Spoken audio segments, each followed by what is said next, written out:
Hey everybody, welcome back to Friday Night Modern at GameSwap in Mason, brought to you by Top Tech Productions on Twitch TV. I'm here with my co-host Mario Krabari. How's it going, everybody? And as always, I'm Mark Amlicher, and we have an exciting matchup to start round one today. Andrew Tefft on Esper Death Shadow, and Andrew Soper playing Skred Red. Skred Red, I like that deck. Most notably, this is the Andrew Mirror matchup. Yes, the Battle of the Andrews. A timeless match here. So Skred Red, interestingly, Blood Moon, we can almost certainly expect to see some Blood Moons come out here from Andrew on the right, and that's a tough card for a lot of Esper decks in general, but especially this Esper Death Shadow deck, because Andrew's not going to have a lot of basic lands. He's going to be fetching out his shock lands, and that might come back to bite him. So Skred Red also home to couple planeswalkers. We're probably going to see Koth of the Hammer and the new Chandra, Torch of Defiance. Those have been making waves in lists like this. So yeah, and I'll say that if we do see a lot of planeswalkers from this big red deck, Andrew probably doesn't have a lot of good answers for those. Unlike a Jund Death Shadow deck, he doesn't have Maelstrom Pulse. He doesn't have any burn damage to deal with the planeswalker. Right. Lingering Souls, I guess, is okay. You can get it in for flying damage over the top. But Planeswalkers could be tough for Andrew to deal with. Of course, Andrew does have the infamous Stubborn Denial, which is probably going to help him a lot out here. Although, Skred does also have some ramp, so if he's able to power out the Planeswalkers early. That's true. In fact, it's possible we could see a turn 1 Blood Moon from Andrew if he's playing Simian Spirit Guide. The double, or even just a Simian Spirit Guide into a mountain with a Pyretic Ritual. But that strategy has become a lot less popular, I think, because a lot of people don't like to be down a card with that Pyretic Ritual. The Skred decks do play Simian Spirit Guide, though. That's true, yep. It's possible he's going to have some Simian Spirit Guides, which later in the game we could even see come down as 3-mana 2/2s. Yeah, and those guys are known to do a lot of work, yeah. They actually are pretty formidable blockers to stall your planeswalkers. You can plus up your Koth or your Chandra while blocking kind of effectively with a 3-mana 2/2. So I think Andrew Soper is on the play, is that right? Yeah, he won the die roll here. I think his hand is all right. I'm not sure. He might only have one mountain. Yeah, so 2 lightning bolts is good, but I guess he can't I think keep he only had one mountain there, so. Yeah, lightning bolt's definitely good, because sometimes you do need to go to face in this matchup when Andrew Tefft is taking his own life total down. Right. Unfortunately, the namesake of Andrew Soper's deck, Skred, isn't great because it's hard to have enough. It's probably not going to be able to take out a Death Shadow. Snow permanents to. Although all his lands, of course, are going to be snow lands. Now he could kill a Tassiger or a Gurmag Angler. Yep. But it's going to be pretty tough to kill most Death Shadows. That a Skred is going to, I mean, reasonably, Skred is never going to do more than 8 or 9 damage. And Death Shadows can obviously become as big as 12/12s. It could kill a Death Shadow, but yeah. I think Andrew would have to be pretty naive after he sees the Snowlands to play out a Death Shadow at like a 3/3 if his opponent has 3 mountains. I think Andrew will probably play pretty proactively there, and I doubt we'll see a Death Shadow be killed by a Skred this match, but who knows.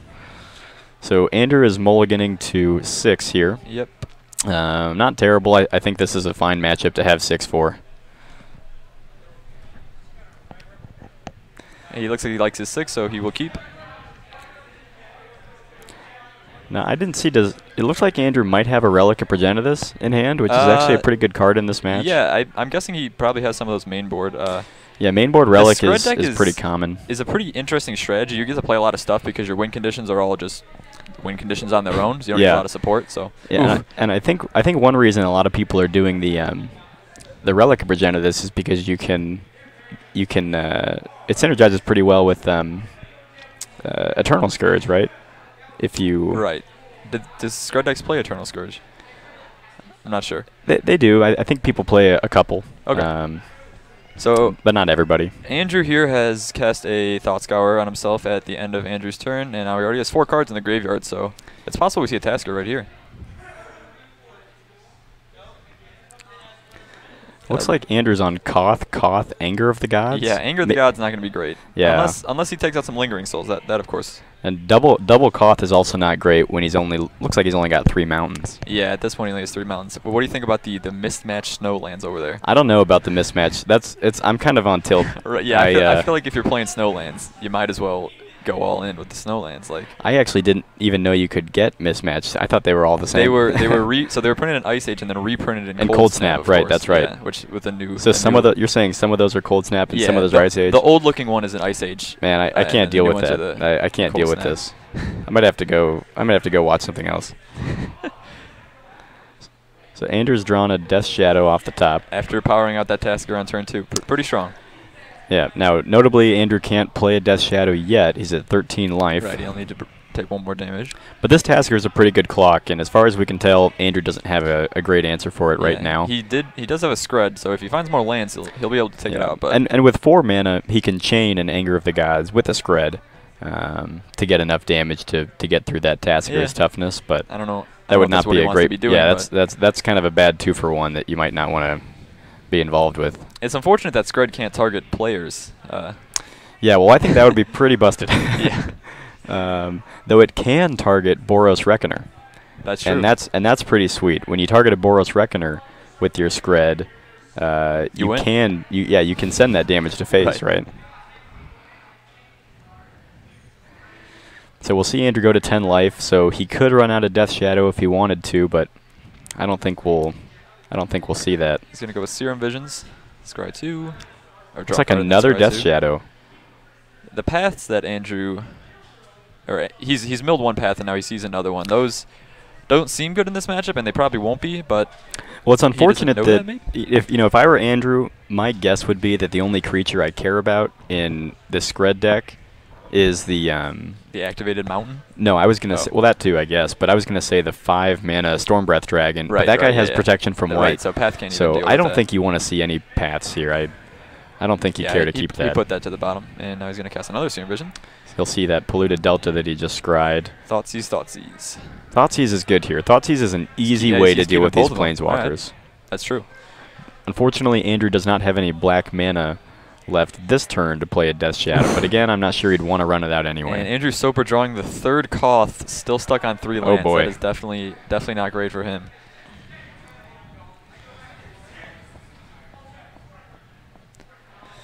Yeah, this is kind of an unfortunate series of events for Andrew, and looks like Andrew Tefft is going to get a look at how unfortunate it is. Oof. Oh, he does have Stormbreath in hand as well. Oh, wow. Yeah, okay, this draw has just not came together well for Andrew. Yeah. Soper. Let's see what he... Well, I mean, he probably takes Stormbreath here. I mean... I think no point in taking Koth. Like yeah, there's no point to take the Koth. There might be a reason to take the Skred, so you could run out one of these Death Shadows here. Andrew's at 8 life. Not be afraid of and it would be a 5/5. But even if you don't take the Skred can't... Okay, he does take the Skred. Even if he didn't take the Skred, Andrew wouldn't have enough he's got a ways to mana go to kill a 5/5 Death Shadow for 2 more turns. Happening. So let's see if Andrew... I mean, Koth's +1 ability is not great on this board state, so even if he does get a 4th land here, it's going to be hard-pressed to come back. So there's the 5/5. Has a potential to be an 8/8 Death Shadow if Andrew fetches and shocks with that polluted Delta. So we could be looking at lethal pretty soon here. Andrew Soper here has found a promo Mind Stone, but that extra mana is probably going to be a little bit too late here. Yeah, Andrew Soper has enough mana the Blood Moon, but that's also a little bit too late even if he drew it here. Yeah, I think missing so many land drops. I mean, even if he didn't miss land drops, his plays were starting at turn 4, and he was facing down Tasker for a few turns. But obviously not being able to cast anything further, not great. Well, this would be a game where Andrew might have done well to have those Pyretic Rituals. Right, yeah, I guess. If he had Pyretic Ritual, he could have mana ramped a little bit, cast a Koth or something. Yeah, our Skred player has fallen to Death Shadow plus Tasker here. Yeah, tough game there. So, so what do you think Andrew Soper can bring out of the sideboard to combat this Death Shadow? Well, I don't know how many relics they run main. We saw maybe at least 1. He'll probably bring in the rest of those. They're good at keeping the Delve under control, and Andrew Tefft probably has some Snapcasters. As we know, he has Lingering Souls, which you can take out that. So definitely some graveyard interaction there. I don't know if there's any red removal that's really suited for Death Shadow, but if there is, he probably bring that in. Andrew Soper could have Ensnaring Bridge in the sideboard. Right, That's a somewhat popular one. Sometimes it's main board. I'm actually now I'm not certain that he has Relic. I think that Relic I thought I saw was maybe a Mind Stone earlier. But he could have Relic. Yeah. You know what else? I don't know if he has this main deck, but I know these Skred decks play Chalice to help their sort of prison-y strategy. Oh, yeah. Yeah. So a Chalice on 1 here obviously would be pretty strong. And of course, Chalice on 1 takes out your own Skred, but Skred is not going to be super relevant during this match. So what do you think Andrew wants? So the other Andrew. Yes, Andrew our on the left. Player. Andrew Tefft on the left. I don't know how you really combat Skred. I mean, he's gonna want to have a way to deal with Blood Moon or play through Blood Moon. So I don't know if he has some sort of enchantment removal, like a disenchant effect. And white, he has access to that. He could have some more counters as well. Those would probably help him. So Andrew Tefft could actually have a really big problem ever dealing with a Stormbreath Dragon, right? That is true. He can't path it and he can't Fatal Push it because Stormbreath Dragon is a 5-drop. And he knows that Andrew Soper has it since he saw one from the Thoughtseize. And doesn't Stormbreath Dragon's monstrous ability do direct damage to face? It does. It does damage equal to the number of cards in the target player's hand. Yeah, so that's a big threat here. If this Skred deck can get to enough mana to cast a Stormbreath, it flies over the top of Death Shadow and Tasigur. Can get stopped by Lingering Souls, but that direct damage it actually can't get stopped by Lingering Souls. Because it has pro white. The tokens are white. Yeah, that's a house of a card in this matchup. Yeah, so if Andrew has any more of those, hopefully he's bringing them all in. Yeah. Yeah. So I guess Andrew could have some black removal that could take care of Stormbreath, because I think it has pro white and pro blue, if I'm not mistaken, or is it just pro white? It's just pro white. Okay. There are some pro-white, pro-blue flyers that Andrew could have. Maybe an Achroma Angel of Fury. That would be. We could see an Achroma Angel of Fury, but I kind of doubt it. If he casts a Morph at any point this game, yeah, we're in store for some fun. What does that cost to flip over? Like 7, 8? Yeah, I'm not entirely sure, but it's up there. I think if you hard cast it, it's like a 6-drop, but I think if you morph it, it's like an 8. But it might be the other way around. Yeah, I'm not sure. They're both pretty expensive. But hey, you know, if he goes mountain, pyretic ritual, he could very easily generate all that mana.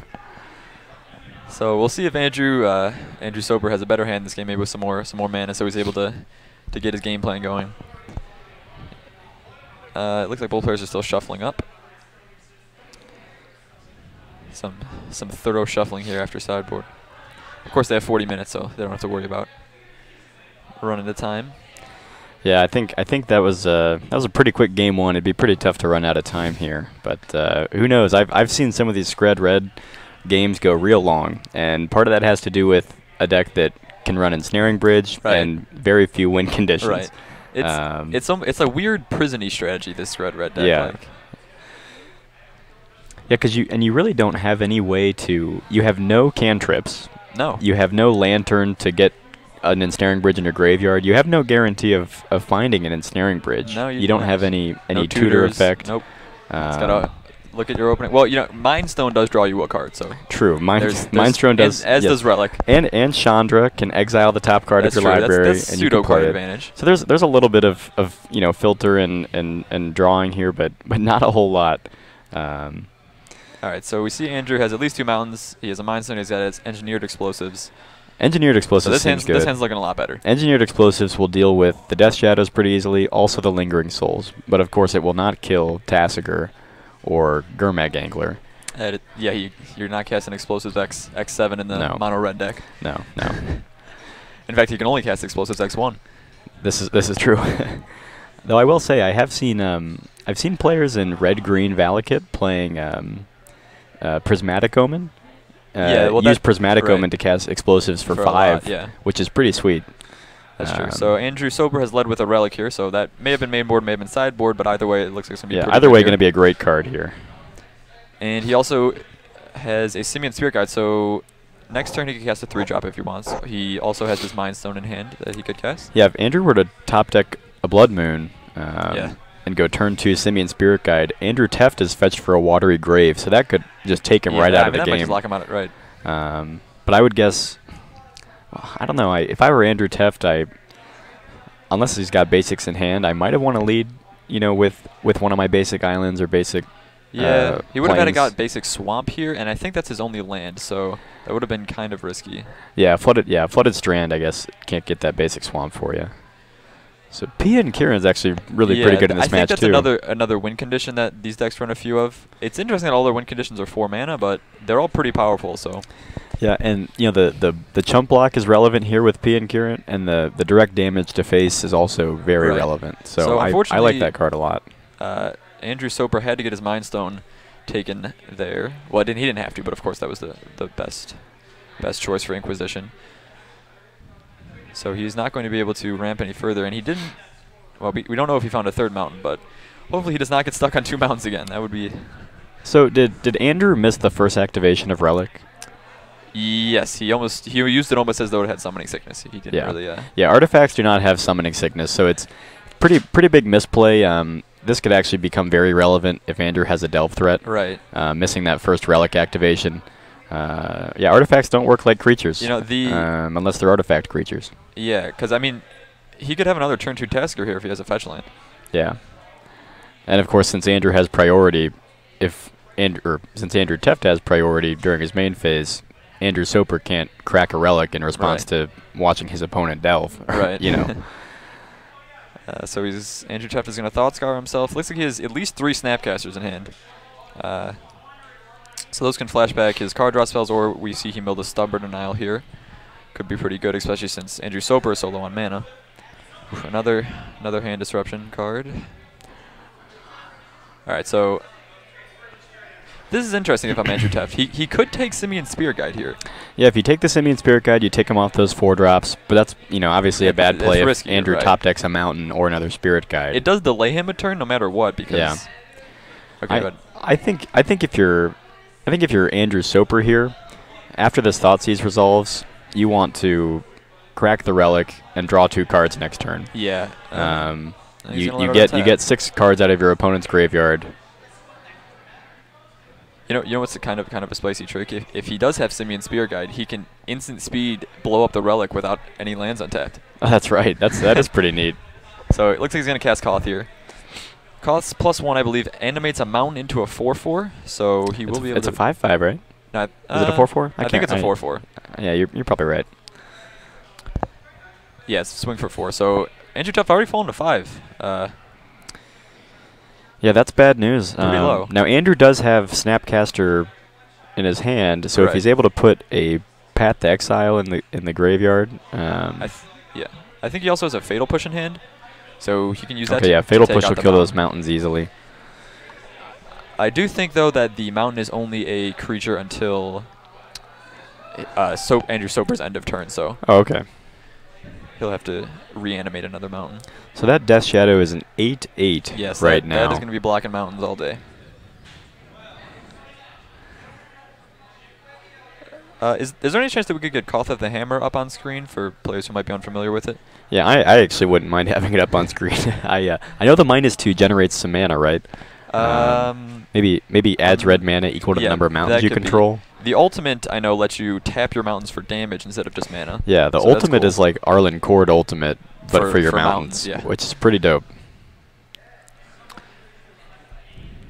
So he is going to minus Koth here, so I wonder if he has a Stormbreath. You think he has a Stormbreath Dragon in hand? He has one more Simian Spirit Guide.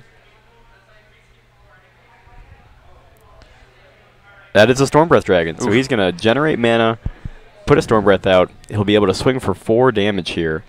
That 4 damage will put Andrew to 1, making him unable to crack this Marsh Flats. Right. So he's effectively Stone Rained his opponent. Yeah. And as we said at the outset of this game, these Stormbreath Dragons are big here. You know what else is great about Stormbreath Dragon?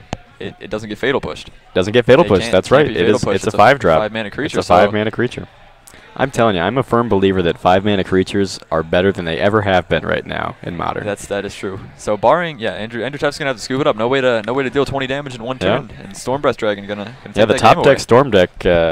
Even I'm sure Andrew Tefft is thinking, man, I wish my Thoughtseizes had been able to take a Stormbreath. The Stormbreath Dragon. But Andrew was able to keep that hidden on the top of his library in good brainstorm fashion.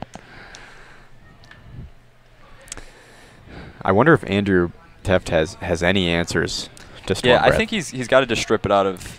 If he had a Liliana of the Veil in the sideboard, that could be one answer. Can make him sacrifice it, assuming it's his only creature. Yeah. But Liliana of the Veil is very bad against P and Kieran Nalar, so. Sure. Yeah. Yeah. This is that card is especially key here. Andrew also, Andrew Tefft does not have, these decks don't have any counters that interact with creatures. Right. They don't have. Yeah. They don't have Mana Leak. They don't have. Anything like that. They just have Stubborn Denial. No, nobody runs Remand in these decks, as far as I know. Yeah, it doesn't damage you, so why play it? Well, unless you wanna remand your Dismember. I'm gonna dismember, pay 4 life, remand it back to my hand, pay another pay more life. 4 life. Yeah, that's right. Kill you with that shadow. That would be a spicy play. It's almost as good as the Kolaghan's command to get your Street Wraith back. Right. Pay 2 life. It again. Yeah. Yeah. There is some crazy tricky ways to lower your life total in these Death Shadow decks. Of course, Andrew Tefft doesn't have access to Kolaghan's command playing Esper, and we have yet to see really the advantages of playing white. Obviously, Path not great in this matchup, but we haven't seen any Lingering Souls. So. Yeah. So what Andrew does get, he gets the Lingering Souls, which again is still bad against Storm Breath, like you said, Mario. Yeah. And the white also gets him Ranger of Eos. Okay. Which can be a big deal here, though. I do happen to know, unless I'm getting Andrew Soper confused with another big red player, I believe Andrew Soper plays Torpor Orb. Okay. Torpor Orb actually in this match shuts off Snapcaster Mage. That's true. And if Andrew knew that the other Andrew was running Ranger of Eos, Torpor Orb could be pretty good here. I don't know. I don't know if I would leave Torpor Orb in against the Death Shadow deck, especially he hasn't seen a Snapcaster yet. Yeah. So you could obviously assume. But unfortunately, Torpor Orb also shuts off your Pia and Kieran. That's true. So that's not great. Yeah, so maybe he doesn't. But maybe he's not running that. But Torpor Orb is an underplayed card. I play some Hushwing Griffin Modern. Right. And sometimes it's really bad, but sometimes you really get your opponent with it. A lot of decks really rely heavily on enter the battlefield triggers, and Torpor Orb is a nice tool that these mono red decks have access to. So Andrew Tefft will be on the play here, so he'll be able to use his hand disruption a little more effectively. Again, if he can take Storm Breath Dragon and keep Andrew Soper and develop his own board while doing that, he has a pretty straightforward route to winning. Oh, Andrew Soper has a Batter Skull. Okay. That's one way to win the game. Yeah, that is a spicy conclusion, but it does look like he only has one mountain again. So yeah, he's gonna left a mulligan that one. 6. Man, I wanted to see Batter Skull plus Storm Breath. I can't imagine these Skred decks are light on land since they need all the snow permanents. No, I would guess you've got to have at least 23 or 24, maybe even 25. Right, you're not running any fetch lands, so you don't want too many. No. But and I assume so. Do we think Andrew has scrying sheets? I mean, don't all these decks play scrying sheets? Yeah, I think if you're playing healthy amount of snow covered permanents, it's pretty free to run scrying sheets, especially since he's mono red. He doesn't need to fix his mana at all. Yeah, these are some unfortunate mulligans. But as we've seen, you can get to 5 mana without 5 lands in this Skred deck. All right, well this hand has at least 3 mountains. Only mana. 3 mountains and a Spirit Guide. So he can always hardcast his 2/2 for certain. 2 good ones. Okay, it looks like a Chandra Torch of Defiance and a Skred.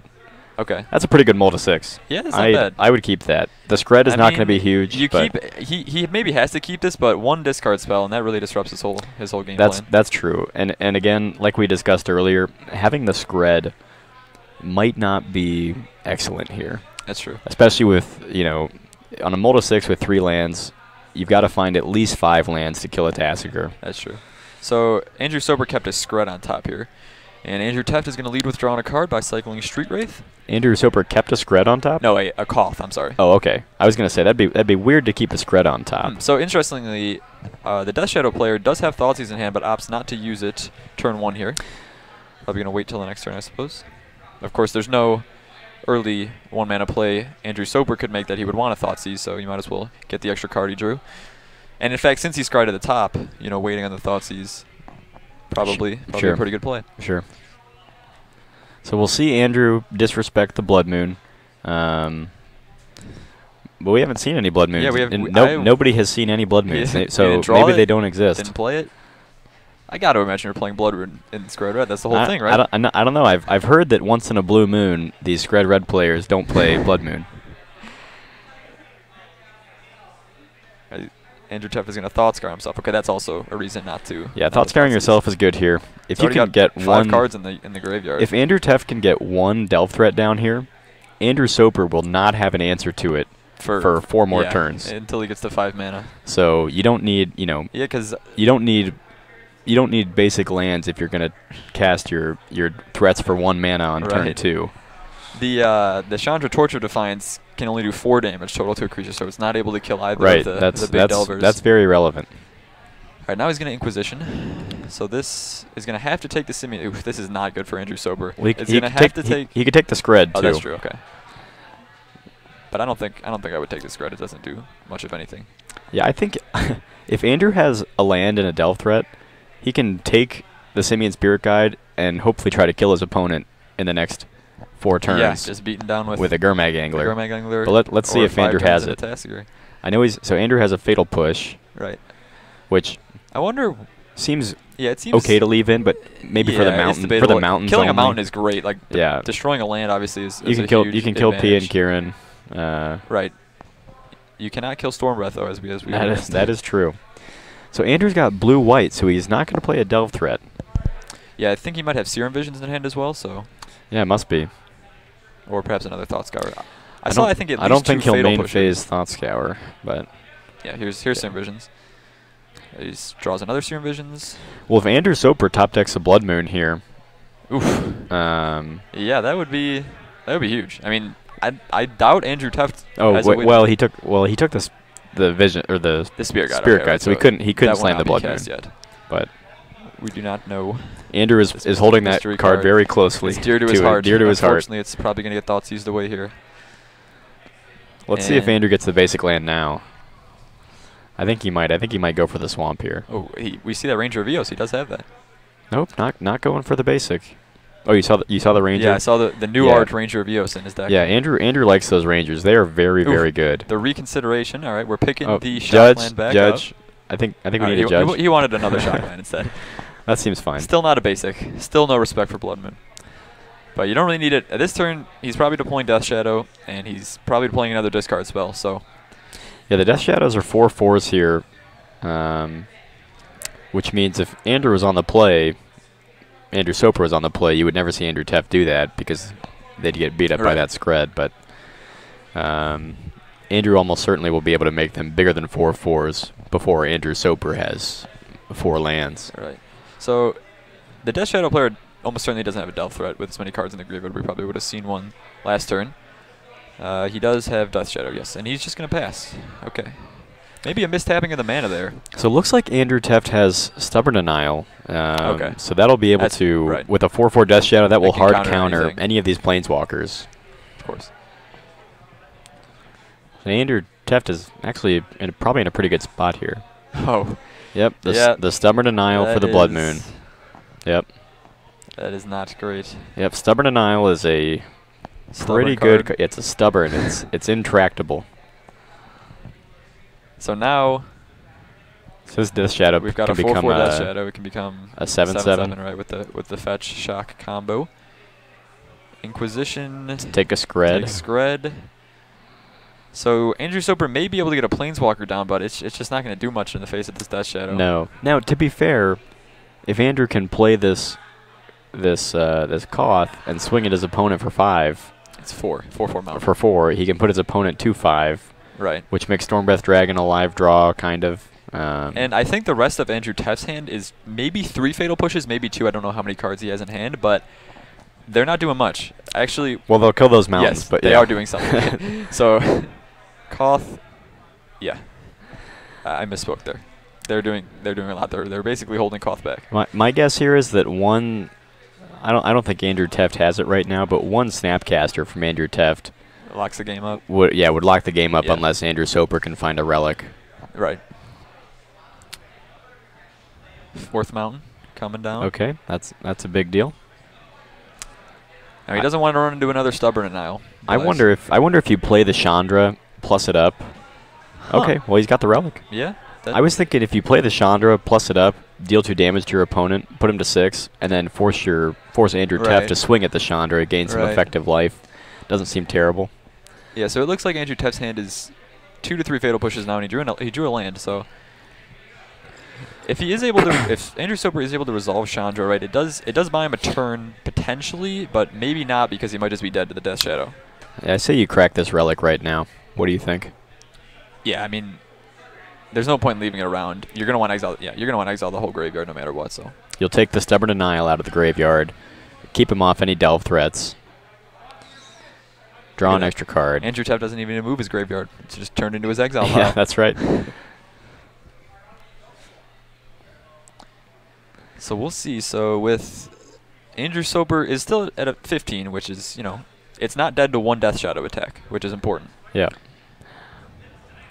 If he is able to resolve a Planeswalker here, which we know he will be able to, but he, of course, does not know that. I wonder what's in his hand. He did get to draw 2 cards from that relic, so... Oh, okay, sorry. Andrew Soper's at 10, so he would be dead to potentially 1 Death Shadow attack. Oh, 10? Okay. Yeah, the life total had not been updated yet. He's going to go with Koth. I guess, you know, interestingly, he can go Koth minus cast Chandra. Oh, yeah. Okay.